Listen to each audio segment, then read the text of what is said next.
My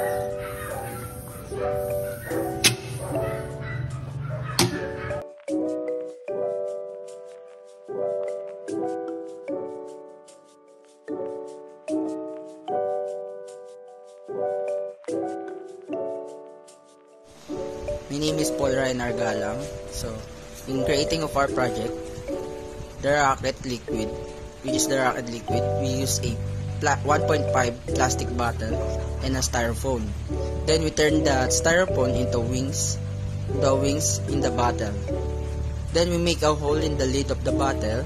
Then we put the water inside the bottle and we insert a ball pin into the lid of the bottle, so we could use the push button and have a pressure inside the bottle to make it fly.